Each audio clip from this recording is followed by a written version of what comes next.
Mission defence academy के YouTube channel पर दोस्तों आप लोगों का बहुत बहुत स्वागत है। जय हिंद।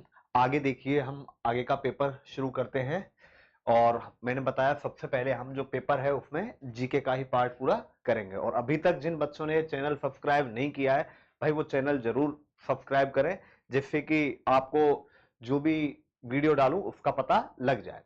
देखो पहला क्वेश्चन आता है, ये क्वेश्चन देखो कई बार आ चुके हैं बेटा, ध्यान रखना। देखो पैटर्न फिक्स है, कुछ एक क्वेश्चन है जो आते ही आते हैं। लखनऊ किस नदी के किनारे है? तो देखो गंगा की बात करें बेटा, गंगा के किनारे कौन कौन से हैं? हरिद्वार हो गया, उसके बाद आपका कानपुर हो गया, उसके बाद आपका वाराणसी हो गया, उसके बाद आपका प्रयागराज हो गया, ठीक है, पटना हो गया और कोलकाता हो गया। तो ये गंगा नदी के किनारे।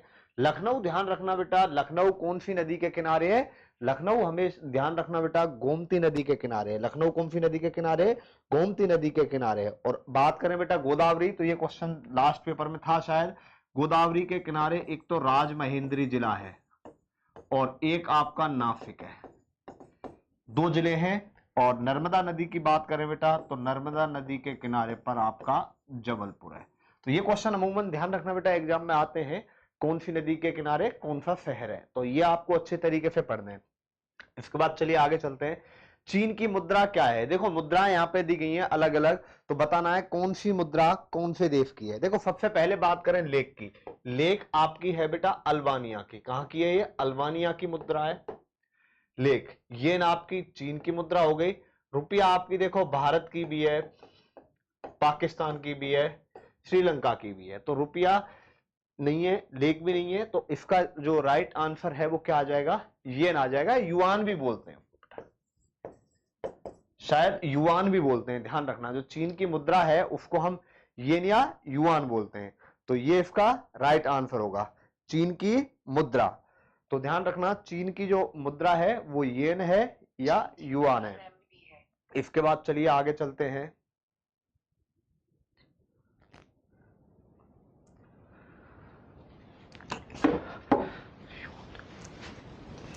क्वेश्चन नंबर 3, 3 पे आओ। क्वेश्चन नंबर जो 3 है आपका,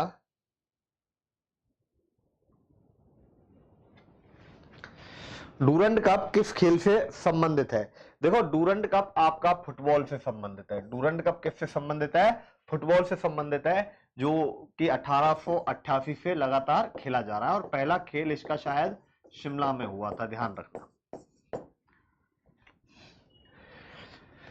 मधुमलाई पुण्य स्थान कहां पर स्थित है? देखो मधुमलाई, मधुमलाई एक राष्ट्रीय जो मधुमलाई है वो एक अभयारण्य है, ध्यान रखना। जो मधुमलाई है, जो मधुमलाई है, एक मधुमलाई अलग है, ध्यान रखना। ये मधुमलाई पुण्य स्थान कहां पर है? ये आपके ध्यान रखना नीलगिरी जिले में। नीलगिरी जिले में कहां पे है आपका? तमिलनाडु में, ध्यान रखना। इसमें बाघ हैं, लगभग 48 बाघ थे। 48 बाघों के कारण इसको क्या कर दिया गया? टाइगर रिजर्व क्षेत्र घोषित कर दिया गया था। टाइगर रिजर्व घोषित कर दिया गया था। टाइगर रिजर्व क्षेत्र घोषित कर दिया गया था। किसको? मुदुमलाई को। इसके बाद चलिए आगे, कहां पे है बेटा? तमिलनाडु में, नीलगिरी में।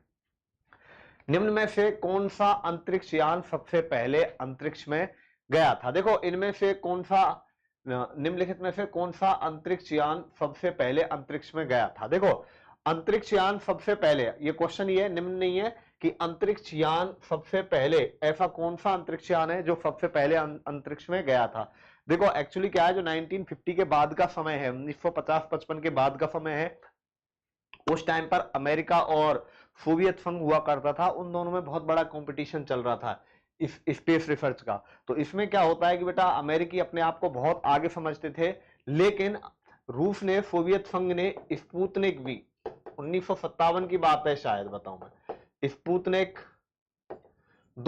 स्पुतनिक 2 को अंतरिक्ष में भेज दिया था, जिससे क्या है कि सारे अमेरिकी टेंशन में आ गए थे, ध्यान रखना, क्योंकि वो उनके मुंह पर एक तमाचा था। और कहीं ना कहीं जो रूस की वैक्सीन है स्पुतनिक वी, जो रूस की वैक्सीन है स्पुतनिक वी, वो भी इन्होंने इसीलिए बनाई है इसीलिए इसका नाम स्पुतनिक बनाया है। जो एक्सपर्ट बताते हैं कि भाई ये भी कहीं ना कहीं जैसे अमेरिका से पहले इन्होंने वैक्सीन बनाई है, तो वो भी कहीं ना कहीं एक तरीके से अपने आप को सुपीरियर दिखाने वाली चीज है। तो सबसे जो पहले भेजा था वो स्पुतनिक 2 भेजा था, यानी कि इनमें से कोई नहीं। तो सबसे पहले कौन सा भेजा था? स्पुतनिक 2। और स्पुतनिक 2 किसने भेजा था?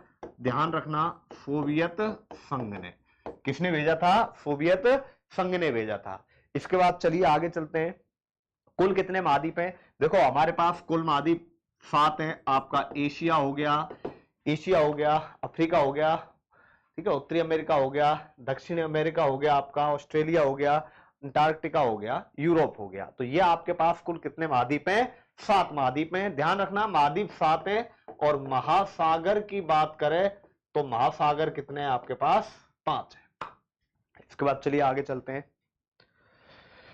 निम्न में से कौन सा जानवर है जो सबसे पहले अंतरिक्ष में गया था? देखो हमने अभी एक अंतरिक्ष वाला क्वेश्चन किया था, जो सबसे पहले गया था स्पुतनिक वी। स्पुतनिक वी सबसे पहले, ध्यान रखना, जो स्पुतनिक वी है वो सबसे पहले गया था। और एक लाइका नाम का आवारा कुत्ता था, ध्यान रखना, का आवारा कुत्ता। तो वो सबसे पहले कहां गया था? ध्यान रखना, कहां पे भेजा था? अंतरिक्ष में भेजा था। तो अंतरिक्ष में जो सबसे पहले भेजा गया था वो कौन था? कौन सा जानवर था? कुत्ता था। लाइका नाम का एक आवारा कुत्ता है जो रूस की सड़कों पर घूमता था। इसके बाद चलिए रिएक्टर स्केल से, देखो ग्रहों की दूरी जो मापी जाती है वो आपकी प्रकाश वर्ष में मापी जाती है। भूकंप, ध्यान रखना बेटा, रिएक्टर स्केल पे मापा जाता है। भूकंप किस पे मापा जाता है? रिएक्टर स्केल पे मापा जाता है। और ध्यान रखना इसका जो क्वालिटी इंडेक्स होता है, वो एक बेटा PM 2.5, PM 10 इस तरीके का होता है। तो वो उस पर मापा जाता है प्रदूषण। तो रिएक्टर स्केल से क्या मापा जाता है? ध्यान रखना, भूकंप की तीव्रता मापी जाती है। सेस्मोग्राफ भी है, ध्यान रखना, जो भूकंप का पता लगाने के लिए काम में लिया जाता है। दक्षिण भारत की कौन सी नदी को दक्षिण भारत की गंगा कहा जाता है? कौन सी नदी को दक्षिण भारत की गंगा कहा जाता है? देखो यहां 2 क्वेश्चन बनते हैं। कावेरी नदी को, ध्यान रखना, कावेरी नदी है यहां पे, देखो ऑप्शन है कृष्णा, कावेरी और प्रदूषण, इनमें से कोई नहीं। तो ध्यान रखना कावेरी नदी को दक्षिण भारत की गंगा कहा जाता है। कावेरी नदी दक्षिण भारत की गंगा है, जो कि कर्नाटक और तमिलनाडु में बहती है। इसको दक्षिण भारत की गंगा कहा जाता है। यहां से बेटा एक क्वेश्चन और निकलता है कि दक्षिण गंगा, गोदावरी नदी है एक, ध्यान रखना, गोदावरी नदी है, इसको दक्षिण गंगा कहा जाता है। क्या कहा जाता है? दक्षिण गंगा कहा जाता है, या इसको बूढ़ी गंगा भी कहा जाता है। कौन सी नदी को? गोदावरी नदी को। आपसे यदि क्वेश्चन में पूछे कि दक्षिण भारत की गंगा कौन सी है, तो दक्षिण भारत की गंगा कौन सी है? कावेरी नदी है। दक्षिण गंगा पूछे तो दक्षिण गंगा कौन सी है? गोदावरी नदी है। इसको बूढ़ी गंगा या वृद्ध गंगा भी कहा जाता है। इसके बाद चलिए आगे चलते हैं, क्वेश्चन नंबर 10। भारत का सर्वोच्च सिविलियन, देखो परमवीर चक्र बताया था, ये सबसे बड़ा आपका बेटा वीरता चक्र है, बाकी सिविलियन है। लेकिन भारत रत्न, ध्यान रखना, हमारे देश का सबसे उच्च पुरस्कार है, सर्वोच्च पुरस्कार है। कौन सा है वो? भारत रत्न है। निम्नलिखित में से भगवान बुद्ध की मृत्यु से संबंधित, देखो भगवान बुद्ध पे आते हैं बेटा। जन्म की बात करें तो भगवान बुद्ध का जो जन्म है वो कहां हुआ? लुम्बिनी में। लुम्बिनी में हुआ। भगवान बुद्ध का जन्म कहां हुआ? लुम्बिनी में हुआ। देखो एक एक चीज की बात करेंगे यहां पे बेटा। इसके बाद बात करते हैं गया। गया में इन्होंने क्या किया बेटा? ज्ञान प्राप्त किया। उसके बाद पहला उपदेश इन्होंने कहां दिया? सारनाथ में दिया। कहां पे दिया? पहला उपदेश इन्होंने कहां पे दिया? सारनाथ में। ध्यान रखना कुशीनगर में इनकी मृत्यु होती है। सांची में स्तूप बनाए गए हैं, बहुत बौद्ध धर्म के स्तूप हैं, तो स्तूपों के लिए सांची है जो वहां पे प्रसिद्ध है। तो देखिए यहाँ पे गया हो गया, कुशीनगर, सांची, इनमें से कोई नहीं। तो मृत्यु से संबंधित जगह है, भगवान बुद्ध की मृत्यु कहां हुई? कुशीनगर में हुई है। मनुष्य द्वारा अपनाया गया पहला धातु, देखो सबसे पहला धातु की बात करें तो धातु बेटा आपके पास तांबा है, ठीक है, सबसे पहला धातु कौन सा है? तांबा है। सबसे पहला जानवर है जो आपका कुत्ता है, ध्यान रखना ये भी आता है क्वेश्चन कई बार कि सबसे पहला जानवर कौन सा पालतू बनाया था मनुष्य ने, तो वो कौन सा है? कुत्ता है। इसके बाद चलिए आगे, लोकसभा का नेता होता है। देखो लोकसभा है, जो उस लोकसभा का जो मेन नेता होता है वो होता है बेटा प्रधानमंत्री। कौन होता है? प्रधानमंत्री। ध्यान रखना लोकसभा का नेता कौन होता है? प्रधानमंत्री। आर्यों ने भारत के जिस इलाके पर कब्जा किया था उसे किस नाम से जाना जाता है? उसको ध्यान रखना सप्त सिंधु के नाम से जाना जाता है बेटा। किस नाम से जाना जाता है? सप्त सिंधु के नाम से जाना जाता है। इसके बाद चलिए आगे, विक्टोरिया मेमोरियल। देखो ये रानी जो विक्टोरिया थी, विक्टोरिया क्वीन थी ब्रिटिश की, जो ब्रिटिश की रानी थी विक्टोरिया, उसकी स्मृति में बनवाया गया है। और वो कहां पे है? कोलकाता में बेटा। कहां पे है वो? विक्टोरिया मेमोरियल कहां पे है? कोलकाता में। तो मेन मेन इमारतें, उनको आप बेटा ध्यान रखना, मेन मेन इमारतों से भी आपके क्वेश्चन पूछे जाते हैं। इसके बाद चलिए आगे, देखो यहां पे आपका जीके का पोर्शन कंप्लीट हो जाता है। इसके बाद बात करते हैं हम जनरल साइंस की। अब देखिए जनरल साइंस में आओ, निम्न में से कौन सा एंटीबायोटिक है? देखो एंटीबायोटिक का मतलब क्या होता है? जो बीमारियों से हमारे शरीर की रक्षा करे उसको क्या बोलते हैं बेटा? एंटीबायोटिक। एंटीबायोटिक मतलब जो भी रोगाणुरोधी है, रोगाणुरोधी है, ध्यान रखना वो क्या होता है? आपका एंटीबायोटिक दवाई कहलाती है बेटा। कौन सी दवाई कहलाती है? एंटीबायोटिक। तो देखो इसमें जो एंटीबायोटिक है एम्पिसिलिन है, जो कि आपकी दर्द हुआ हर तरीके की बीमारी में काम दे जाती है, एंटीबायोटिक दवाई है। एस्पिरिन ध्यान रखना ये ज्वर में काम आती है लेकिन एंटीबायोटिक नहीं है, क्योंकि ये रोगाणुओं को खत्म नहीं करती है। तो एंटीबायोटिक दवाई पूछी जाए इनमें तो कौन सी है? एम्पिसिलिन। तो इसका राइट आंसर होगा एम्पिसिलिन, जो रोगाणु रोधी है। प्रकाश वर्ष किसकी इकाई है? देखो इकाई के क्वेश्चन में आपको हर एग्जाम में बता रहा हूं बेटा, हर एग्जाम में एक आध क्वेश्चन ऐसा आता है जिसमें यह पूछा जाता है कि ये किसका मात्रक है और ये किसका मात्रक है। तो बात करते हैं बेटा, देखो दूरी, फार, दूरी की आपकी मीटर हो गई, किलोमीटर हो गई, सेंटीमीटर हो गई, ये हो गई। ध्वनि डेसिबल में मापी जाती है, ध्यान रखना किसमें? डेसिबल में। लेकिन ध्वनि के, ठीक है, ध्वनि डेसिबल में, ये एम्पियर में, ध्यान रखना इसकी जो वो है मीटर पर सेकंड में भी मापा जाता है इसका जो वेग है। अब विद्युत की बात करें बेटा, विद्युत की है एम्पियर, और बल की है आपकी न्यूटन। तो ध्यान रखना प्रकाश वर्ष किसकी इकाई है? दूरी की है। ये पूछिए बेटा दूरी की इकाई है तो प्रकाश वर्ष यहां दूरी की है। ध्यान रखना बहुत सारे मात्रक हैं जो कि आपके दूरी के होते हैं, तो प्रकाश वर्ष किसकी इकाई है? दूरी की है। सोडियम क्या है? देखो सोडियम एक एलिमेंट है बेटा, सोडियम एक तत्व है। ध्यान रखना यह बहुत मुलायम होता है और इतना मुलायम होता है कि इसको चाकू से काटा जा सकता है। चाकू से भी काटा जा सकता है सोडियम को। इसके बारे में और भी बताया था मैंने। कहां पर रखा जाता है? ये मिट्टी के तेल में रखा जाता है। मिट्टी के तेल में क्यों रखा जाता है? क्योंकि ध्यान रखना जो सोडियम धातु है वो बहुत ज्यादा सोडियम है वो बहुत ज्यादा क्रियाशील होता है, ऑक्सीजन से क्रिया करके विस्फोट कर जाता है। इसलिए सोडियम को कहां रखा जाता है? मिट्टी के तेल में रखा जाता है, जिससे वह कोई क्रिया नहीं करता है। रसोई में किस गैस का उपयोग किया जाता है? देखो अब इन गैसों की बात करें, ये मीथेन एक प्राकृतिक गैस है, रंगहीन और गंधहीन है। प्राकृतिक गैस है, ध्यान रखना ये गोबर में मिलती है, गाय के गोबर में, ठीक है, गाय के गोबर में मिलती है। और ये कैसी गैस है बेटा? प्राकृतिक गैस है, जो कि मंगल ग्रह पर बहुत ज्यादा पाई जाती है भाई, प्राकृतिक गैस। ध्यान रखना मीथेन गैस है।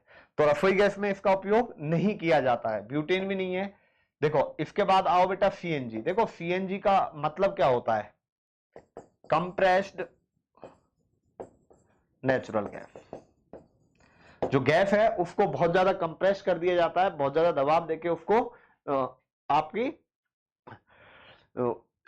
लिक्विड अवस्था में कन्वर्ट कर दिया जाता है। तो ये भी नहीं है, ये आपके वाहनों में काम में आती है भाई सीएनजी गैस। ध्यान रखना वाहनों में काम में आती है, आपकी जैसे कार है, ऑटो है, जो भी चलाते हैं ना टेम्पो वगैरह, इनमें। तो ये भी नहीं है। ये एलपीजी, ध्यान रखना जो आपकी रसोई घर में काम में ली जाती है, एलपीजी ली जाती है। एलपीजी फुल फॉर्म होती है बेटा लिक्विड पेट्रोल गैस। तो ध्यान रखना एलपीजी आपकी वो गैस है जो कि आपकी रसोई गैस में काम में ली जाती है। इसके बाद चलिए आगे चलते हैं, क्वेश्चन नंबर 20। जल वाष्प घनन में तापमान का बताना है बेटा। जल वाष्प घनन में देखो, जल वाष्प घनत्व में हमें तापमान का बताना है कि तापमान पर क्या प्रभाव पड़ता है। तो हमेशा ध्यान रखना, जल वाष्प संघनन में जो तापमान है वो घटता है, ठीक है ना, स्थिर रहता है ना बढ़ता है। ध्यान रखना तापमान क्या होता है, वो घटता है। इसके बाद चलिए आगे चलते हैं। शरीर का सबसे बड़ा अंग है, देखो यहां दो क्वेश्चन है। त्वचा की बात करें तो ये शरीर का बेटा सबसे बड़ा भाग है, सबसे बड़ा भाग है। और सबसे बड़ा अंग पूछा जाए तो सबसे बड़ा अंग क्या है, लीवर है। ध्यान रखना ये आपके पास सबसे बड़ा अंग है, लीवर। क्या है सबसे बड़ा अंग, लीवर है। इसके बाद चलिए आगे चलते हैं। यदि जलाशय में पानी जमता है तो पानी का तापमान होगा। देखो जलाशय में जो पानी जमता है, ऊपर बर्फ होती है और जो नीचे वो तापमान होता है, तो ध्यान रखना उसका जो तापमान है उसकी अपेक्षा अधिक होता है, बढ़ता है। तो तापमान क्या होता है बेटा उस कंडीशन में, बढ़ता है नीचे का। हाइड्रोजन किस रेडियो एक्टिव कण को उत्सर्जित करता है। देखो हाइड्रोजन किस रेडियो एक्टिव, ध्यान रखना हाइड्रोजन है वो बीटा कण को उत्सर्जित करता है। कौन से कण को उत्सर्जित करता है, बीटा कण को उत्सर्जित करता है। इसके बाद चलिए आगे। चेचक बीमारी किससे होती है। देखो ये बीमारियों से संबंधित क्वेश्चन आते हैं बेटा, ध्यान रखना कौन सी बीमारी किससे होती है, कौन सी बीमारी का वाहक क्या है। तो इस तरह के क्वेश्चन हमारे एग्जाम में आते रहते हैं। तो अब बताना है हमें चेचक बीमारी। देखो चेचक बीमारी को, इसको शीतला भी बोलते हैं या बड़ी माता भी बोलते हैं इसको। देखा है जो बॉडी पे काले काले से वो हो जाते हैं, धब्बे दाने उगाते हैं बेटा, वो आपकी कौन सी बीमारी कहलाती है, चेचक है। और ध्यान रखना ये जो चेचक बीमारी है आपकी, ये विषाणु से होती है बेटा, ठीक है, विषाणु से होती है। ठीक है, किससे होती है, विषाणु से। चेचक बीमारी है वो आपकी किससे होती है, विषाणु से होती है। तो देखो ये क्वेश्चन कई बार आता है आपके, ध्यान रखना कि चेचक बीमारी किससे होती है। तो किससे होती है बेटा चेचक बीमारी, किससे होती है, विषाणु से होती है। इसके बाद चलिए आगे चलते हैं। लोहे की अधिकतम मात्रा। देखो लोहा क्या है बेटा, लोहा शरीर में किसी भी कंडीशन में 20 ग्राम से ज्यादा नहीं होना चाहिए। मनुष्य के शरीर में जो लोहे की मात्रा है वो 20 ग्राम ही होती है, ध्यान रखना। और सबसे ज्यादा मात्रा पूछे तो सबसे ज्यादा मात्रा शरीर में किसकी होती है, पानी की होती है। और ध्यान रखना जब लोहा अधिक हो जाता है, लोहे की अधिकता के कारण हीमोक्रोटिक बीमारी हो जाती है, ध्यान रखना बेटा, हीमोक्रोटिक बीमारी। और जो लोहा पाया जाता है वो आपका जो आरबीसी है, आरबीसी में हीमोग्लोबिन है, हीमोग्लोबिन में पाया जाता है। तो ध्यान रखना ये कहां पे पाया जाता है, रक्त में हीमोग्लोबिन। और हीमोग्लोबिन में आपका क्या होता है बेटा, लोहे की अधिकतम मात्रा पाई जाती है। लगभग 70% जो आपका लोहा है वो यही पाया जाता है। कितने परसेंट बेटा, शरीर का जो 70% होता है वो यही पाया जाता है। साबुन किस पानी में झाग नहीं बनाता। देखो एक बार, कठोर जल है, कठोर जल में आपके खनिज लवण होते हैं। देखो खनिज लवण जिस पानी में ज्यादा होते हैं वो आपका कठोर जल कहलाता है। और ध्यान रखना कठोर जल में क्या होता है बेटा, कैल्शियम और मैग्नीशियम के कार्बोनेट और बाइकार्बोनेट होते हैं, ध्यान रखना। जिसके कारण वो जल कैसा हो जाता है, कठोर हो जाता है। और उसमें साबुन झाग नहीं देता है।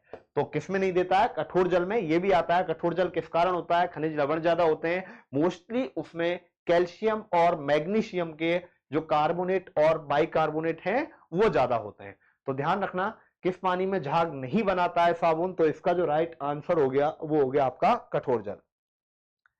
इसके बाद चलिए आगे।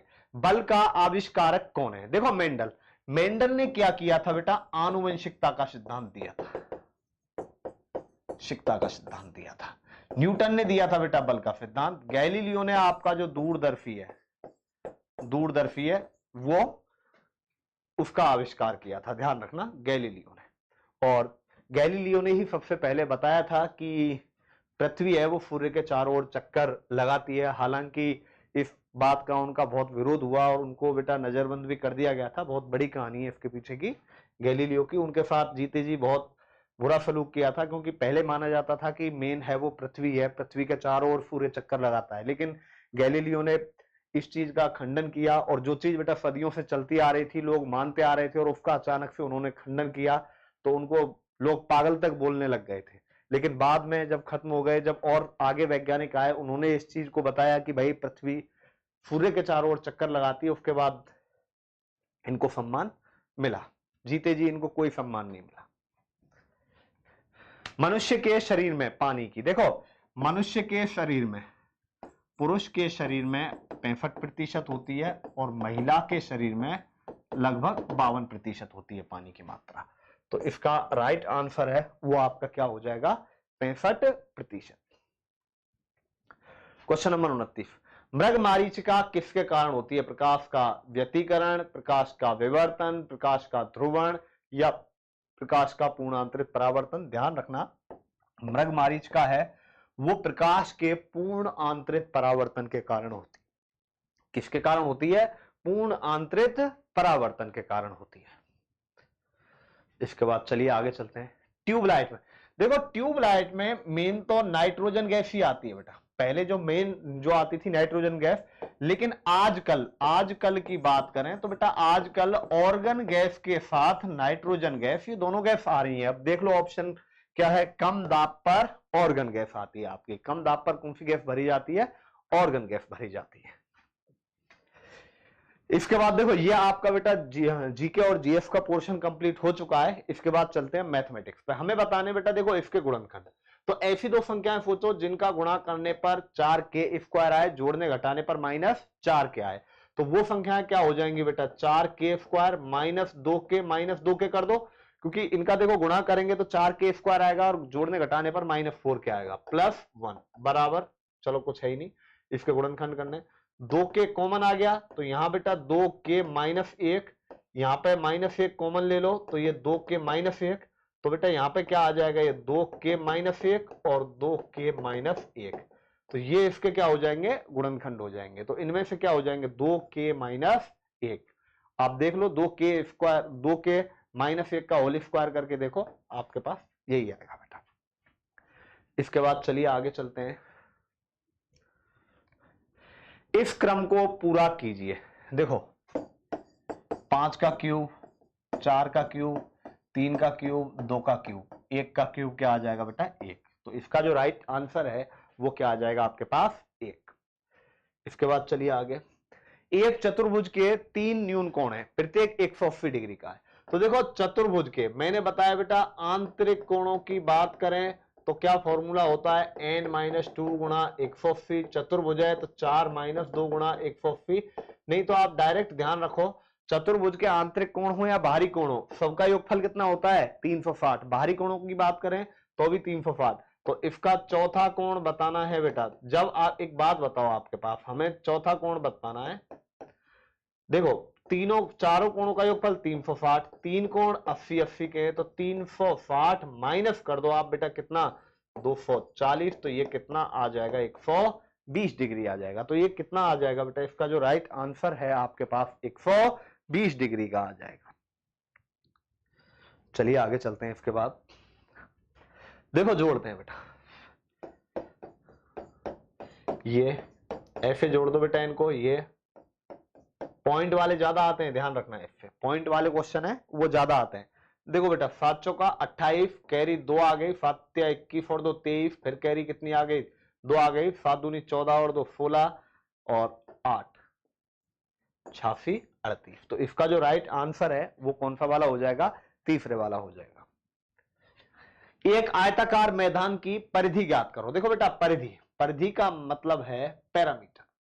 परिमाप और परिधि ध्यान रखना एक ही चीज है। और आयत का परिमाप क्या होता है? 2 इंटू में लंबाई प्लस चौड़ाई, ये इसका फॉर्मूला होता है, ध्यान रखना।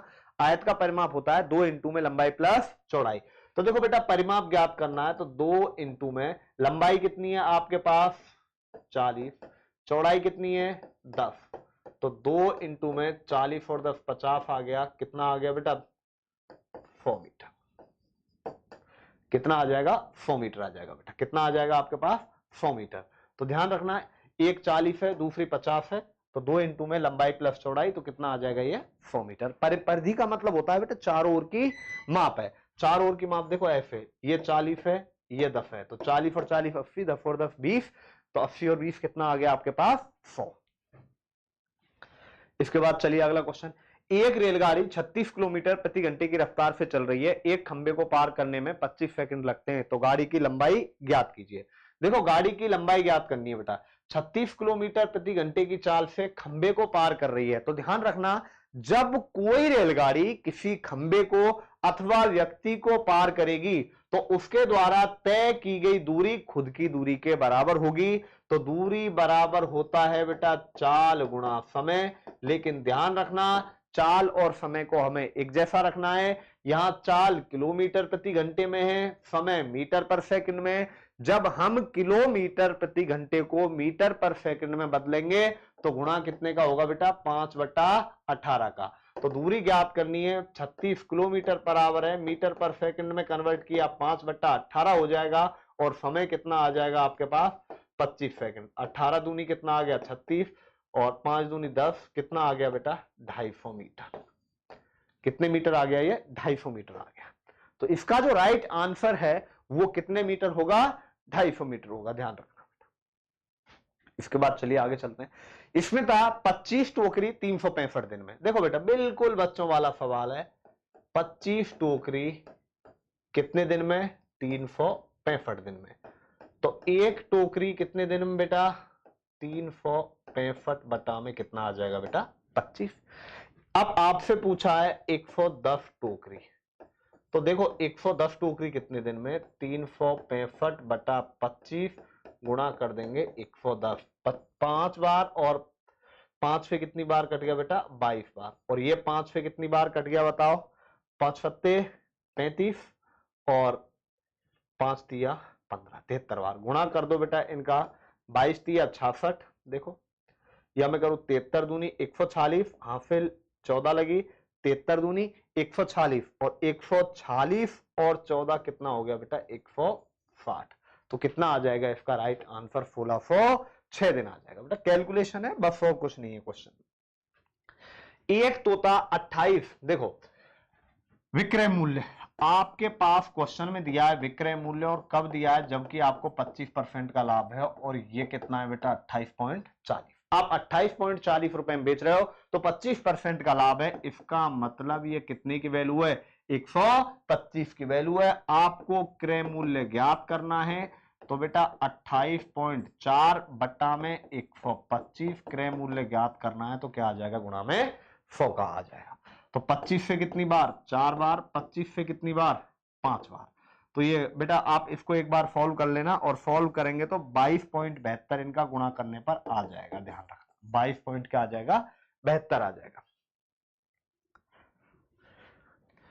4 क्रमानुसार पूर्णांकों का योग 266 है। देखो 4 क्रमानुसार पूर्णांकों का योग, क्रमानुसार मतलब क्रमानुसार का मतलब समझो बेटा, क्रमानुसार का मतलब है एक के बाद एक, जैसे 2 के बाद 3, 3 के बाद 4, 4 के बाद 5। तो मान लेते हैं बेटा पहला x हो गया, अब पहला x है तो दूसरा x+1 हो गया, तीसरा क्या हो जाएगा बताओ बेटा, एक जोड़ दो x+2, और चौथा क्या हो गया x+3, और इनका योगफल कितना है 266। जोड़ो एक बार, 4x+6 बराबर 266, 4x बराबर 266 माइनस 6 260 आ गया, x बराबर 260 बटा 4 कितना आ गया 65 आ गया। तो इसका जो राइट आंसर है वो आपके पास कितना आ जाएगा बेटा 65 आ जाएगा, ध्यान रखना। तो इसका जो राइट आंसर है वो कितना आ जाएगा 65 आ जाएगा। इसके बाद चलिए आगे चलते हैं, इसको सरल करना है। देखो पहले सरल करो, 3 माइनस 5 और 2 कितना हो गया 7, कोष्टक को करेंगे गुणा 3, प्लस 5 में से 2 गया तो कितना बचा बेटा 3। अब देखो 3 और 3 कितना हो गया, प्लस प्लस का जोड़ दो 6 माइनस 21, तो इसका जो राइट आंसर है वो आपके पास आ जाएगा माइनस का 15। देखो बेटा इसको सॉल्व करना है, देखो ध्यान रखना ए स्क्वायर, देखो ए की घात 4, देखो इसको बेटा कैसे करना है, ये करना है आपको ए की घात 4 माइनस बी की घात 4, 0.5 को ए मान लो, इसको बी मान लो, अपॉन में ए स्क्वायर प्लस बी स्क्वायर। आप स्क्वायर लेके मत करना, यदि आप स्क्वायर लेके करने लग गए तो क्वेश्चन काफी बड़ा हो जाएगा। मैं डायरेक्ट बता रहा हूं, ऐसे करो बेटा। तो हमारे पास एक फॉर्मूला होता है ए स्क्वायर माइनस बी स्क्वायर, ये होता है ए प्लस बी और ए माइनस बी, एक बार जोड़ देते हैं एक बार घटा देते हैं। तो इसको मैं लिख सकता हूं बेटा ए की घात 4 को ए स्क्वायर का स्क्वायर माइनस बी स्क्वायर का स्क्वायर अपॉन में ए स्क्वायर प्लस बी स्क्वायर। ऊपर वाला खोलिए बेटा, ये हो जाएगा ए स्क्वायर प्लस बी स्क्वायर, एक बार जोड़ दो, ए स्क्वायर माइनस बी स्क्वायर, एक बार घटा दो, अपॉन में ए स्क्वायर प्लस बी स्क्वायर। इससे ये कट जाएगा तो आपके पास बचेगा ए स्क्वायर माइनस बी स्क्वायर। ए का मान कितना है 0.5 का स्क्वायर कितना आ गया बेटा 0.25 माइनस और 0.4 का स्क्वायर कितना आ जाएगा 0.16, तो ये घटाने पर आएगा आपके पास 0.09। तो इसका जो राइट आंसर है वो आपके पास आ जाएगा 0.09। ध्यान रखना यहाँ पे ये अलजेब्रा का फॉर्मूला अप्लाई होगा, ए स्क्वायर माइनस बी स्क्वायर। ए स्क्वायर माइनस बी स्क्वायर होता है आपका ए प्लस बी और ए माइनस बी। इसके बाद चलिए आगे चलते हैं। क्यूब रूट ऑफ, देखो आप ये देखो बेटा 216 कितने का है 6 का है, क्यूब रूट कितने का है 6 का है, और आगे 3 जीरो तो 1 जीरो आ जाएगी, कितना आ जाएगा इसका राइट आंसर 60 आ जाएगा। कितना आ जाएगा बेटा इसका राइट आंसर 60। एक घड़ी 255 रुपए में बेचने पर 15% हानि होती है, तो घड़ी का क्रय मूल्य ज्ञात कीजिए। देखो बेटा घड़ी का हमें क्रय मूल्य ज्ञात करना है। आपने घड़ी 255 रुपए में बेची तो इसका मतलब 15% की हानि हुई है, तो कितने की वैल्यू होगी बेटा ये 85 की। मान लो आपने घड़ी 100 रुपए में खरीदी है और 15% हानि पर बेची है, और 15% हानि पर 85 में बेचूंगा, लेकिन यहां कितने में बेच रहा हूं 255, तो 255 बटा 85 गुणा में क्रय मूल्य ज्ञात करना है तो 100। अब देखो इसको काटो बेटा, 17 5 से कट गया और 5 से कितनी बार कट गया 20 बार कट गया, 17 से कट गया बेटा 17 एकम 17, 17 पंजे 85 और 15 दूनी 30, कितना आ गया 300 रुपए आ गया। तो इसका जो राइट आंसर है वो आपके पास क्या आ जाएगा 300 रुपीज। कितने प्रतिशत वार्षिक ब्याज की दर से 400 रुपए 3 वर्ष में 475 हो जाएंगे। देखो मूलधन आपके पास कितना है बेटा 400, मिश्र धन कितना है 475, ब्याज आपके पास कितना लगा बेटा 75, कितने वर्ष का 3 वर्ष का, तो 1 वर्ष का कितना हो गया बेटा 25 हो गया। अब दर ज्ञात करनी है 25 रुपए दर, कितने रुपए पे लगा ब्याज 25 रुपए बेटा 400 पे, प्रतिशत ज्ञात करना है तो गुणा में 6.25%। नहीं तो आप डायरेक्ट भी कर सकते हो, आपके पास बेटा फॉर्मूला है ब्याज बराबर मूलधन गुणा दर गुणा समय बटा 100। तो आप देखो बेटा ये फॉर्मूला लगा सकते हो। आपके पास ब्याज कितने रुपए का है, देखो ब्याज है आपके पास 75 रुपए का, मूलधन आपके पास 400 रुपए है, समय आपके पास 3 वर्ष है, दर ज्ञात करनी है आर मान लिया गुणा में 100, तो आर बराबर आ जाएगा 75 गुणा में 100 बट्टा में कितना आ गया 400 गुणा 3। तो देखो बेटा 0 से 0, 4 से 25 बटा 4 आ जाएगा आपके पास 6.25%। तो इसका जो राइट आंसर है आपके पास वो कितना आ जाएगा 6.25।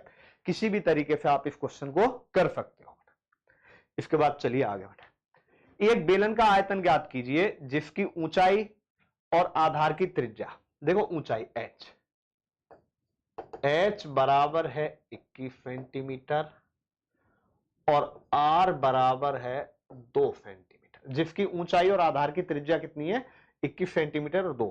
अब बेटा बेलन के आयतन की बात करें तो देखो बेलन का आयतन क्या होता है, बेलन का जो आयतन होता है वो होता है आपके पास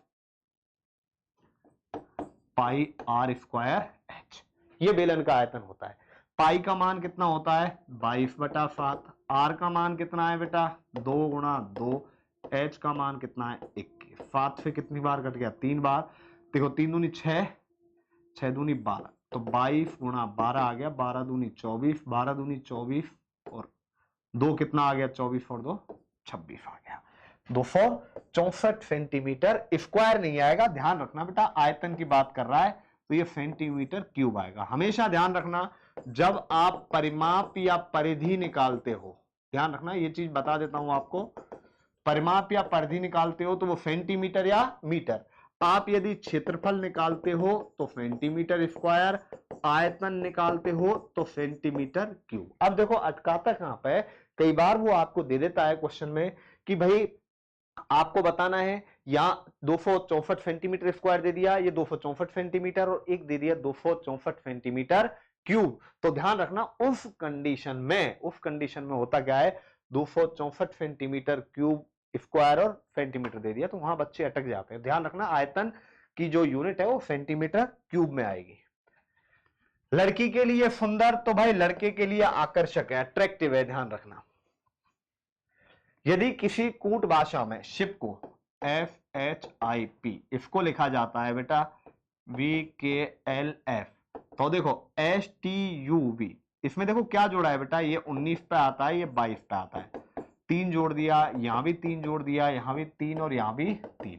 तो आप बेटा P में 3 जोड़ो, देखो P में 3 जोड़ेंगे PQRF, ई में 3 जोड़ो FGH, N में जोड़ो OPQ, SHQ देख लो कौन सा है बेटा, यही आ रहा है C, बाकी और देख लो C को DEF, तो यही आ जाएगा, आगे चेक करने की जरूरत ही नहीं है बेटा। इसका राइट आंसर क्या आ जाएगा, C।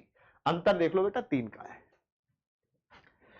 प्लेटफॉर्म पर एक महिला की ओर इशारा करते हुए मंजू ने कहा, वह औरत मेरी मां के बेटे के पिता की बहन है। देखो बेटा ऐसा क्वेश्चन आ जाए, डायग्राम बनाओ।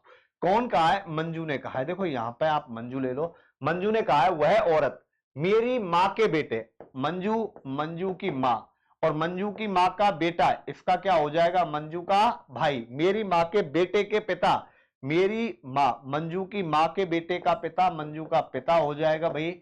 आगे का है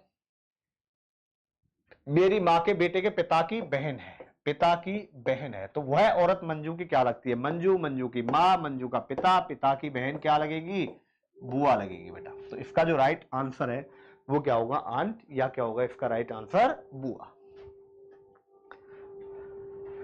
इनमें से बेमेल बताना है। देखो काला, पीला, ज्वार, बाजरा, मेज, कुर्सी, गाय, बछड़ा, बाकी सब बेटा एक तरीके से कहूं निर्जीव है, गाय और बछड़ा सजीव है। ठीक है, इसके बाद चलिए आगे चलते हैं। सीरीज बतानी बेटा, ये 3 का स्क्वायर, 5 का स्क्वायर, 7 का स्क्वायर, 9 का स्क्वायर और 11 का स्क्वायर कितना आ जाएगा बेटा, 121 आ जाएगा। तो इसका जो राइट आंसर है वो बेटा 221 नहीं है, इस ऑप्शन को काट के 121 कर लेना। ये जो ऑप्शन बी है वो क्या है, 221 नहीं है, 121 है। तो यहां पे ये आपका पेपर खत्म हो जाता है।